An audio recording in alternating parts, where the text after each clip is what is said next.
안녕하세요. 당신의 노후 준비를 돕는 연금왕 무드셀러입니다. 연말이 이제 다가오죠. 이제 연말 되면 직장인들은 이제 관성적으로 연말정산 이런 것들 많이 떠올리는데, 직장생활 좀 하신 분들, 저같이 이른바 라떼 세대에 해당되시는 분들은 뭐 예전에 의료비 챙긴다, 의료비 영수증 챙긴다, 기부금 영수증 챙긴다, 뭐 안경 영수증 챙긴다, 이래저래 막 뛰어다녔던 기억들 하실 겁니다. 이거 기억하시는 분들은 좀 대신 옛날 사람들이고, 요즘 이거 별로 필요 없다라고 생각하시는 분 있죠. 그래서 국세청 홈택스에서 이제 연말정산 간소화 서비스 실시하고 나서부터는 연말정산이 됐는데 할 게 별로 없어요. 옛날에 좀 열심히 노력하면 세금을 좀 많이 돌려받을 수 있을 것 같은 생각이라도 들었는데, 이제 막상 할 게 없다 보니까 이거 뭐 해야 되나, 이렇게 또 약간의 공허함 이런 것들을 느끼시는 분들 꽤 많다라고 합니다. 그래서 이제 과거에는 연말 정산 때 이제 증빙서류 챙긴다고 여기저기 막 뛰어다닌다고 시간을 썼다고 하면, 이제는 이제 좀 전략적인 의사결정을 하는데 시간을 써야 되지 않을까.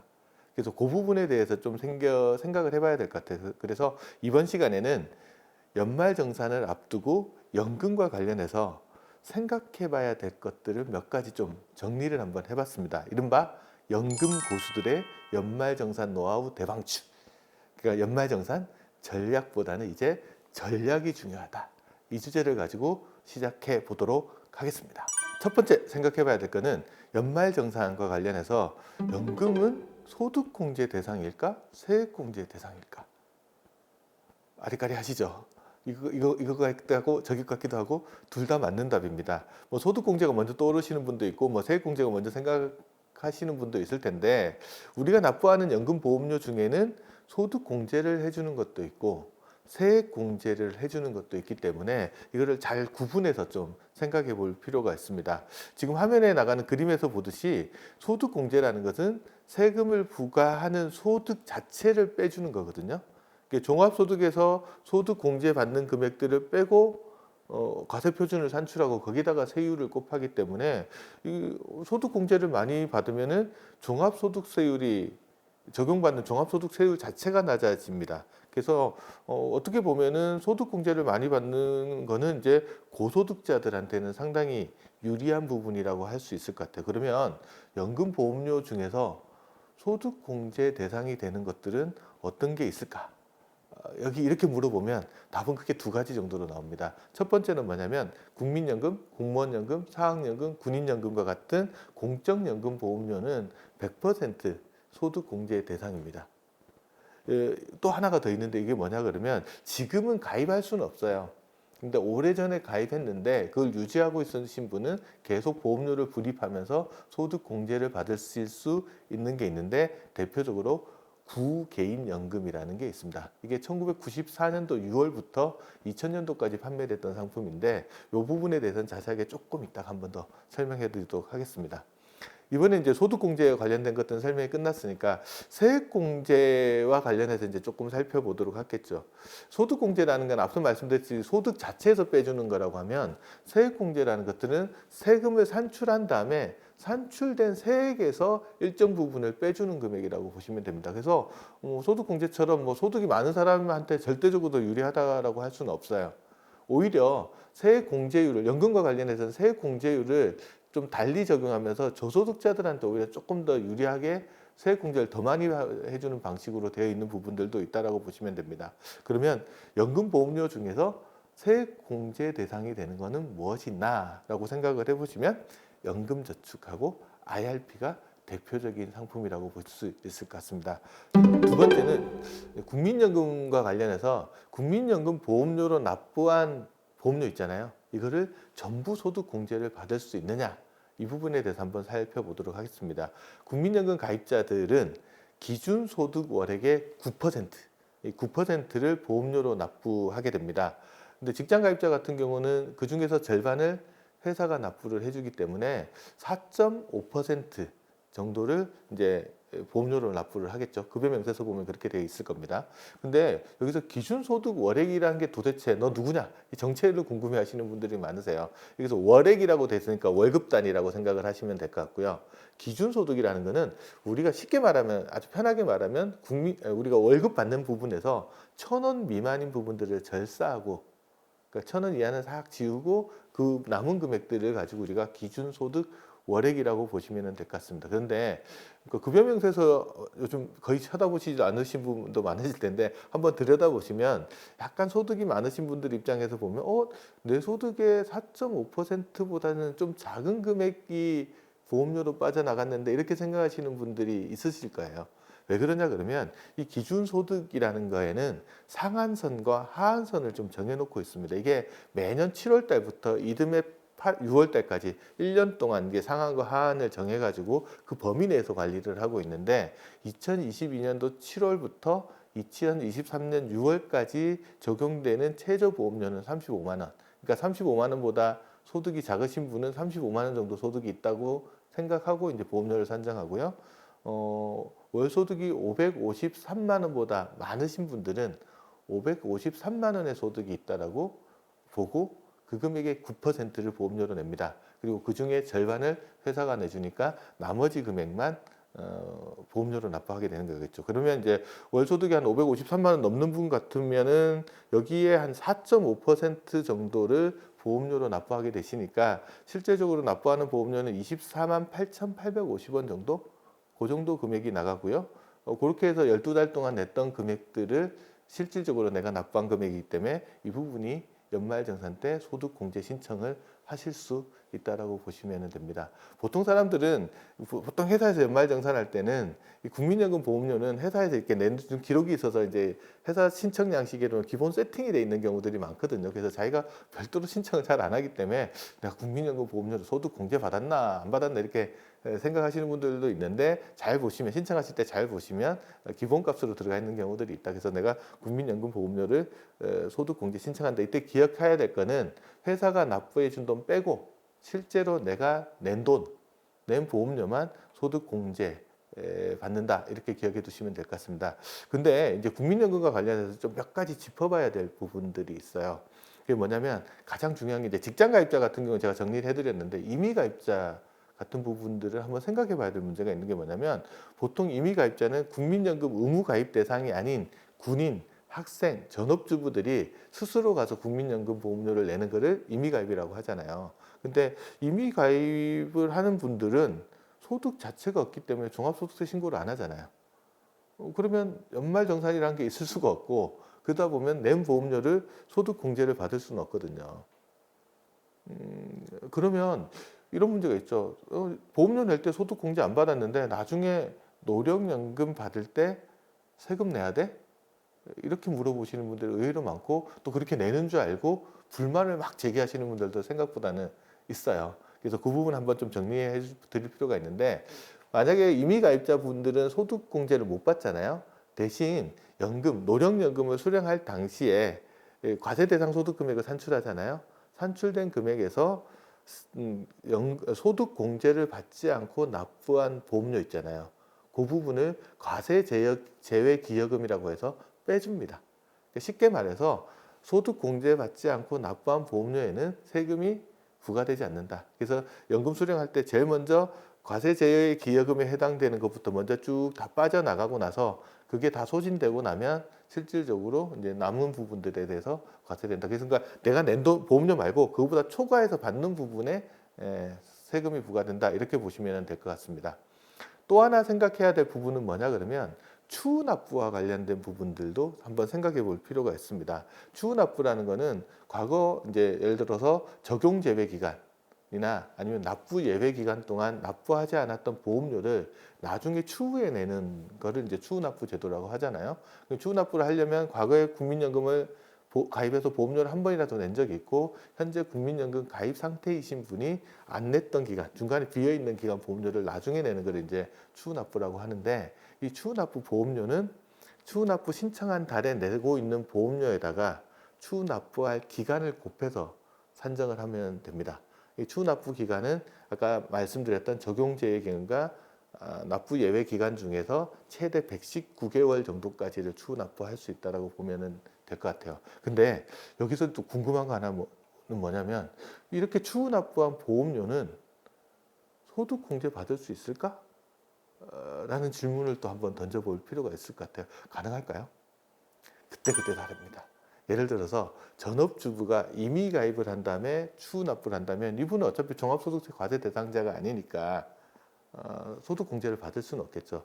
그래서 아까 임의 가입 때 설명드렸듯이 이렇게 소득공제 받지 않고 납부한 보험료는 나중에 과세 대상, 연금 수령할 때 과세 대상 소득에서 제외시켜 준다고 말씀드렸잖아요. 이렇게 처리해 보시면 되는 거고요.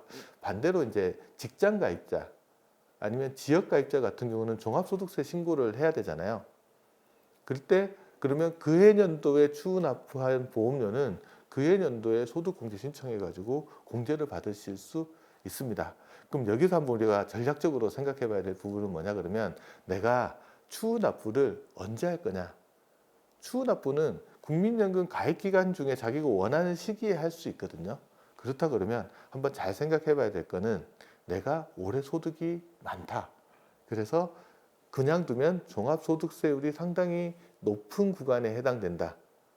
그 시점에 추후 납부를 하시게 되면 상대적으로 더 많은 세금을 환급받을 수 있겠죠. 왜냐하면 종합소득이 많은 시점에는 종합소득세율을 높은 세율을 받을 건데 추후 납부를 통해서 그 금액 중에 상당 부분을 빼낼 수 있다 그러면 세금을 더 많이 돌려받을 수 있는 부분들이 있거든요. 그래서 우리가 이 부분에 대해서는 한번 전략적으로 생각해 볼 필요가 있다. 그래서 추후 납부 시기를 결정할 때 여러 가지 고려 사항들이 있겠지만 그해 년도의 종합소득세율 구간이 어느 정도에 해당되는지도 우리가 한번 생각해 볼 필요가 있지 않냐. 그것도 이제 우리가 한번 생각해 볼 점으로 살펴봐야 될 것 같습니다. 소득 공제를 받을 수 있는 연금 보험료 중에는 공적연금 말고도 또 하나가 더 있다고 말씀드렸잖아요. 1994년도부터 2000년도 사이에 판매됐던 정확하게 면 1994년도 6월부터 2000년 12월까지 판매됐던 연금 상품 이거를 흔히 구개인연금이라고 부르는데 여기 지금은 가입할 수는 없어요. 하지만 이미 가입해서 보험료를 납입하고 꾸준히 납입하고 있는 분들은 여기 납입한 보험료를 소득공제를 받을 수 있습니다. 지금은 대부분 연금 상품들이 공제 방식이 세액공제로 바뀌었는데 이건 아주 오래전에 만들어진 보험 제도이기 때문에 소득공제를 그대로 유지하고 있습니다. 그러니까 구개인연금에는 분기 납입 한도가 한 300만 원 정도 되고요. 납입한 금액의 40%를 소득에서 공제를 해줍니다. 그리고 연간 소득 공제 한도는 72만 원 정도 된다라고 보시면 될 것 같아요. 그래서 역산을 한번 해보면 72만 원까지 공제를 받으려면 어느 정도 저축을 해야 되냐? 한 달에 15만 원을 저축해서 12달을 저축하면 180만 원이 되거든요. 180만 원에 한 40%라면 72만 원이 되니까 보통 한 달에 15만 원 정도를 자동이체로 납부하고 계신 분들이 50대 분들 중에 꽤 있으시더라고요. 제가 상담을 하다 보면 구개인연금 통장 가지고 오신 분들 보면 그냥 매달 15만 원씩 자동이체를 1994년도 5년도부터 했었으면 진짜 상당히 오랜 기간 동안 해왔잖아요. 그냥 잊어먹고 계속 자동이체 해왔더니 그 금액이 지금 상당히 크게 돼 있다. 소득 공제도 중요하지만 이렇게 오랫동안 꾸준히 저축할 수 있어서 이 돈 생긴 것 같아서 되게 기분 좋다 이렇게 이야기하시는 분들 꽤 많으시더라고요. 전체적으로 소득 공제 대상이 되는 것은 공적연금 보험료랑 구개인연금 보험료가 해당된다라는 말씀을 드립니다. 그리고 여기 곁다리로 하나 좀 생각해 봐야 될 게 있는 게 뭐냐 그러면 우리가 연말정산 신청하다 보면 부양가족 공제 받으시는 경우 있잖아요. 보통 배우자나 60세 이상 부모님을 부양가족 공제를 받으면 연간 소득 금액에서 일정 부분들을 이제 소득 금액에서 공제를 해주잖아요. 그때 부양가족이 될 수 있는 조건이 있습니다. 소득 조건이 있어요. 그게 뭐냐면 연간 소득 금액이 100만 원을 넘지 않아야 된다. 이 조건이 붙어 있거든요. 그러면 다른 소득은 하나도 없고 우리 부모님이 국민연금, 노령연금을 수령해서 살아가신다. 그럼 100만 원 넘는데 어떡하냐. 그러면 부양가족이 될 수 없는 거냐. 라고 물어보시는 분들도 의외로 생각보다 많습니다. 그러면 여기서 소득 기준이라는 건 뭐냐 그러면 연금 수령액 전체를 말하는 게 아니고요. 과세 대상 연금 소득을 말합니다. 과세 대상 연금 소득이라는 거는 어떻게 계산하냐면 우리가 전체적으로 국민연금 납입 기간 중에서 2002년도 이후 소득에 대해서 우리가 보험료 낼 때 소득 공제를 받았기 때문에 2002년도 이후 납입분에서 발생한 연금 소득을 이제 과세 대상 소득이라고 하는데 거기서 빼주는 게 있어요. 뭐가 있냐 그러면 연금 같은 경우는 기본적으로 연금 소득 공제라는 게 있어서 상당 부분을 빼줍니다. 그걸 빼고 남은 금액이 100만 원을 넘지 않으면 우리가 부양가족 공제를 받을 수 있는데, 그러면 어느 정도 그 금액이 되냐? 예를 들어서 이제 과세 대상 연금 소득이, 그러니까 2002년도 이후 납부한 보험료에서 발생한 연금 소득이 516만 원을 넘지 않으면 과세 대상 소득이, 연금 소득이 100만 원이 안 돼요. 왜 그러냐 그러면, 우리가 연금 소득 공제가 어떻게 적용되냐 그러면, 연금 소득이 350만 원 미만인 경우에는 전액을 다 공제해 줍니다. 그리고 350만 원에서 700만 원 사이인 경우에는 40%를 공제해줘요. 그러면 한 516만 원 정도 되면요, 일단 350만 원은 공제받고요. 350만 원에서 516만 원 사이에 있는 거는 한 40%를 공제를 해주면, 이게 계산해 보면 한 416만 4천 원 정도 나오거든요. 그러면 516만에서 416만 원 빼면 남는 금액이 한 100만 원이 안 되기 때문에, 이분들 같은 경우에는 부양가족으로서 공제를 받으실 수 있다. 그래서 이 부분도 한번 챙겨 두시면 조금 도움이 되실 것 같습니다. 이제 웬만한 이제 소득 공제와 관련된 것들은 다 이제 정리를 끝냈을 것 같아서, 이제 다음 순서로 소득 공제가 아니라 이제 세액 공제와 관련된 부분들을 좀 접어 계산해 보도록 하겠습니다. 세액 공제 관련돼서는 저희 연금톡톡에서 무수한 동영상을 통해서 많이 설명을 드렸기 때문에 좀 간략간략하게 한번 좀 적용을 한번 해보겠는데, 먼저 세액 공제 대상이 되는 연금에는 뭐가 있냐? 알다시피 연금저축과 IRP가 있습니다. 이 둘을 합쳐서 연금계좌라고 하는데, 제가 현장에 나가서 여쭤보면 아직까지 IRP까지는 가입하지 않고 연금저축만 가입하고 있으신 분들도 상당히 많이 있으세요. 그런 분들은 한 해 세액공제를 얼마나 받을 수 있냐, 이것도 많이 물어보시는데, 여기는 연금저축만 가입하신 분은 소득의 크기에 따라서 세액공제 대상 금액이 달라진다고 보시면 될 것 같습니다. 그러면 그 기준이 뭐냐라고 하면, 종합소득 기준으로 1억 원입니다. 근데 근로소득만 있는 사람인 경우에는 총급여가 1억 2천만 원을 기준으로서 나뉜다라고 보시면 될 것 같아요. 그래서 기준보다 소득이 적은 사람은 한 해 저축한 금액에서 최대 400만 원까지 세액공제를 받을 수 있습니다. 그리고 기준보다 소득이 많으신 분 같은 경우에는 300만 원까지만 세액공제를 받을 수 있다라고 보시면 될 것 같아요. 따라서 이제 만약에 내가 연금저축에만 가입하고 있다. 근데 한 해 저축할 수 있는 저축 여력이 400만 원, 기준보다 소득 많은 사람은 300만 원보다 더 많은 금액을 저축할 수 있다라고 하면, 연금저축에만 저축할 게 아니라 추가로 IRP라는 것을 하나 더 가입해서 저축을 하시면 세액공제를 더 많이 받으실 수 있습니다. IRP는 소득이 있는 사람이 현재 누구나 다 가입할 수 있도록 되어 있으니까 그걸 활용하시면 되겠는데, IRP 가입자는 소득과 무관하게 700만 원까지 세액공제를 받으실 수 있습니다. 화면에 나가는 표를 보면 이제 IRP는 700만 원, 그 안에 이제 연금저축이 400만 원 또는 300만 원 나가는 모습들을 잘 볼 수 있는데, 어떻게 보면 계란같이 생겼죠. IRP가 이제 연금저축이 이렇게 품고 있는 계란과 같은 모양을 하고 있다고 보시면 되는데, 이렇게 설명드리고 나면 또 무슨 질문을 많이 하시냐 그러면, 야, 나 연금저축도 가입하고 IRP도 가입했어. 그럼 연금저축에서 400만 원, IRP에서 700만 원 하면 합쳐서 1100만 원 세액공제 받을 수 있는 거야? 뭐 더하기만 하시는 분은 이렇게 생각하실 수도 있는데, 제가 금방 계란 이야기 드렸잖아요. 연금저축 같은 게 IRP 안에 품고 있는 겁니다. 어떻게 보면 가운데 들어가 있는 부분집합이라고 볼 수 있겠죠. 그렇게 계산을 해보시면 저축 금액을 산정할 때 잘 고민을 하셔야 됩니다. 예를 들어 내가 연금저축 가입하고 있는데 저축 여력이 400만 원이 넘어가지고 추가로 IRP를 더 가입했다라고 하시는 분은 저축 금액 조정을 잘 하셔야 됩니다. 예를 들어서 연금저축, 지금 화면의 표를 제가 보여드리는데 50세 이하인 분, 종합소득이 1억 원 이하인 분 기준으로 제가 설명을 드리는 거예요. 그래서 만약에 연금저축에 또 가입하고 IRP도 가입했는데 내가 저축금액 700만 원을 전부 연금저축에다가 집어넣었다.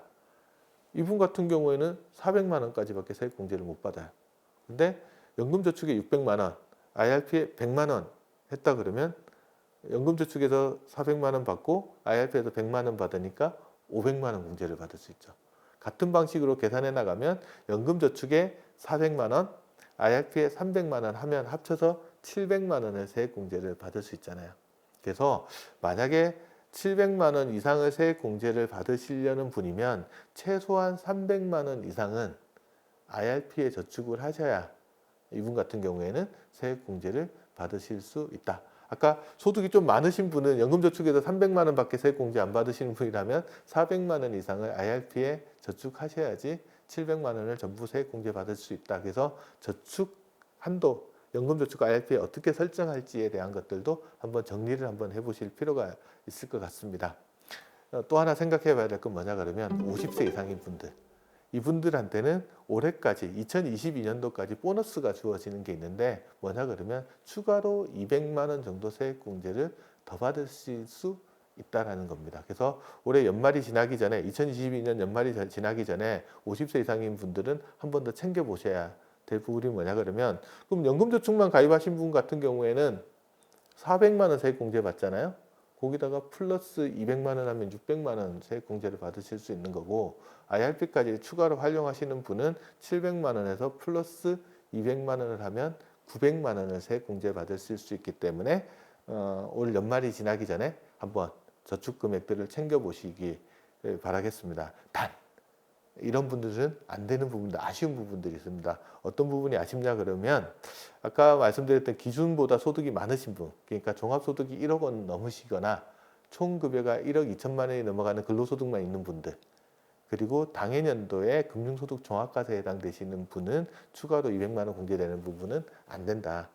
그거는 좀 알아두시면 될 것 같고요.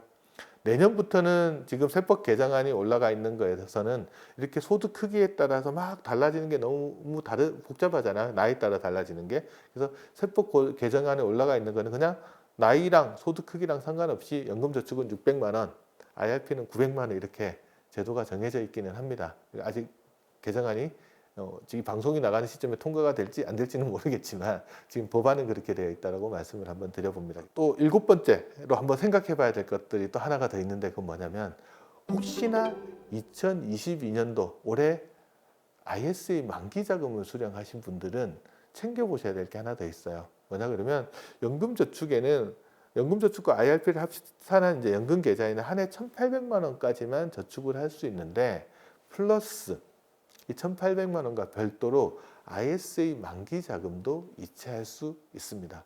그 무슨 혜택이 있냐? ISA 만기 자금을 연금저축이나 IRP 계좌에 이체하시면 이체한 금액의 10%를 연말정산 때 세액공제를 해줍니다. 한도는 300만 원이에요. 300만 원 한도를 채우려면 ISA 만기 자금 중에서 3천만 원 이상을 연금저축이나 IRP 계좌로 이체를 하시면 됩니다. 그러니까 ISA 만기 자금 중에 전부 다 이체해야 되는 건 아니고요. 그냥 부분 일부 이체만 할 수 있는데 3천만 원 이상만 이체를 하시게 되면은 300만 원 세액 공제를 받으실 수 있다. 그러면 한번 정리를 해볼게요. 기본적으로 연금저축과 IRP를 합쳐서 700만 원 세액 공제가 되는 게 있고요. 50세 이상자들 플러스 200만 원 혜택이 있고요. ISA에서 3천만 원 이상 이체하시게 되면 300만 원 혜택이 있잖아요. 합치면은 최대 1,200만 원 정도까지 세액 공제를 받으실 수 있는 분들이 있다. 그래서 연금계좌 잘 활용해서 내가 세액 공제 받을 수 있는 금액은 얼마고 그 한도를 어떻게 전략적으로 채워나갈 건지에 대해서 한번 고민을 해보실 필요가 있을 것 같습니다. 그래서 연말 가기 전에 이 부분 계획 잘 세워보시면 도움이 되실 것 같습니다. 근데 한도는 되게 많은데 저축할 여력이 되지 않는다. 어떡하냐. 이렇게 고민하시는 분도 있죠. 뭐 제가 직접 도와드리진 못하겠지만 혹시나 이거 한번 점검해 보실 수 있어요. 뭐냐 그러면 연금저축이나 IRP 계좌에 과거에 저축하면서 세액공제 받지 않고 저축한 금액이 있는지 한번 볼 필요가 있어요. 예를 들어서 연금저축이나 IRP 계좌는 한 해 1,800만 원까지 저축을 할 수 있는데 기본적으로 세액공제는 700만 원, 50세 이상자는 900만 원밖에 안 되잖아요. 그럼 초과로 저축한 금액은 세액공제 받지 않고 저축한 금액이 될 수가 있거든요. 그리고 앞서 제가 ISA 만기 자금을 연금저축이나 IRP 계좌에 이체할 수 있다고 말씀드렸잖아요. 그러면 이체한 금액의 10%를 세액공제해 준다고 그랬잖아요. 그러면 3천만 원을 이체하면 300만 원을 세액공제 받고 2,700만 원은 세액공제 받지 않고 납입한 돈으로 남아있거든요. 이렇게 세액공제 받지 않고 과거에 납부한 돈이 있으면 금융회사에서 요청을 하십니다. 어떻게 요청하냐? 그때 세액공제 받지 않고 납입한 돈을 올해 납입한 돈으로 좀 전환을 해달라 라고 신청을 하시면 금융회사에서 올해 별도로 저축을 하지 않더라도 뭘 해준다고요? 올해 납입분으로 전환을 해줍니다. 그래서 올해 뭐 급박한 사정이 있거나 저축할 여력이 많지 않아서 연금저축이나 IRP 세액공제 한도를 채우지 못하시는 분이라고 하면 이렇게 과거에 저축해서 잉여로 저축을 더해둔 돈이 있으면 그 돈을 올해분으로 전환을 하는 것 자체로 실제 납입하지 않고도 세액공제를 더 받으실 수 있는 부분이 있으니까 그거 잘 챙겨보시면 도움이 될 것 같습니다. 마지막으로 하나 더. 이건 뭐냐 그러면 세액공제라는 거는 어디까지나 냈던 세금을 산출된 세금을 환급받는 거잖아요. 근데 계산을 해봤더니 이래저래 공제받는 게 많거나 아니면 소득 금액이 그렇게 많지가 않아서 환급받을 세금 자체가 적거나 없는 분도 계실 거예요.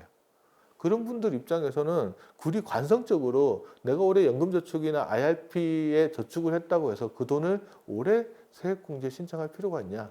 어차피 세액공제 신청한다고 하더라도 돌려받을 세금이 없다. 그러면 세액공제 신청 안 하는 것도 전략일 수 있습니다. 세액공제 신청 안 하면 그 돈은 세액공제 받지 않고 저축한 금액으로 남아있잖아요. 그러면 앞서 설명했듯이 이듬해나 그 다음에 소득이 많아서 세금을 많이 돌려받을 수 있을 때 그 시점의 금액으로 전환해서 세액공제를 신청하는 것도 가능하고요. 그냥 연금 수령할 때까지 내가 세액공제 신청하지 않았다라고 하면 그 금액은 나중에 인출하는 시점에서도 세금을 내지 않고 인출할 수 있습니다. 그래서 이거 꼭 내가 세금 돌려받을 세금도 없는데 그냥 때가 됐으니까 무조건 연말정산할 때 세액공제 신청한다? 이것도 뭐 그다지 바람직한 부분은 아닐 수가 있어요. 그래서 돌려받을 세금이 어느 정도 있는지 한번 확인해 보시는 전략들도 꼭 한번 가져봐 보실 필요가 있을 것 같습니다. 오늘은 이제 또 연말을 앞두고 연금과 관련돼서 소득공제, 세액공제 받는 것과 관련해서 우리가 전략적으로 한번 생각해 봐야 될 부분들을 한 9가지 정도로 정리를 해가지고 제가 설명을 드렸습니다. 오늘 들으시던 내용이 도움이 되시면 구독 꼭 눌러주시고요. 좋아요 반드시 해주시고요. 그 다음에 알림 설정까지 해주시면 제가 방송을 만드는데 더 큰 힘을 가지고 만들 수 있을 것 같습니다. 감사합니다.